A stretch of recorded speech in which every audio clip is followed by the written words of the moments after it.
Mulla on jänisten kanssa semmonen sopimus, että mä en syö niiden ruokia ja ne ei aja mun polkupyörällä.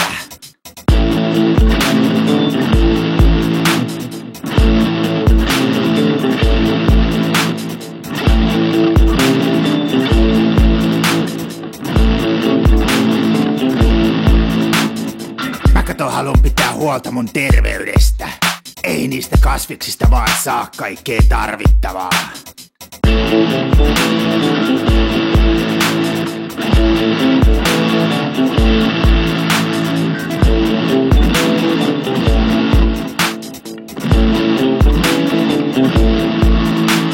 Kyllä mun mielestä sijat voi ihan hyvin Suomessa.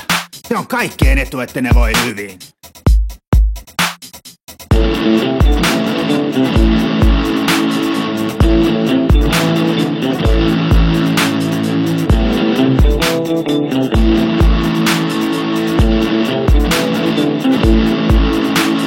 Jos Jumala ei olisi halunnut meidän syövän eläimiä, niin miksi ihmeessä se sitten teki kaikki eläimet lihasta?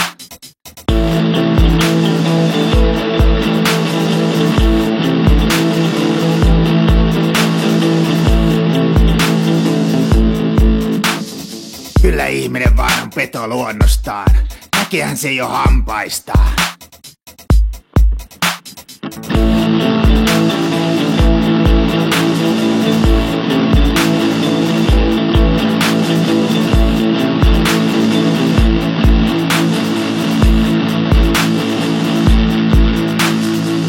Ei kasviksista kato vaan saa tarpeeksi vitamiineja ja muuta tarpeellista.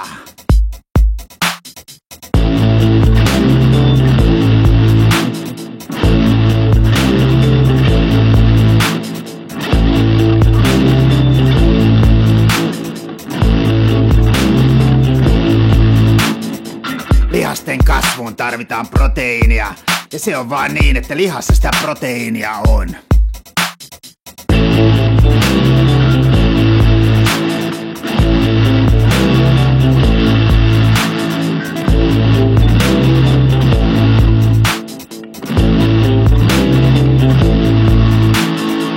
Kyllä kettutytötkin ihmettelis, jos Suomesta loppuisi lihatuotanto, ja siinä verorahat sitten hupeenis, ja sossusta ei saiskaan niin paljon rahaa.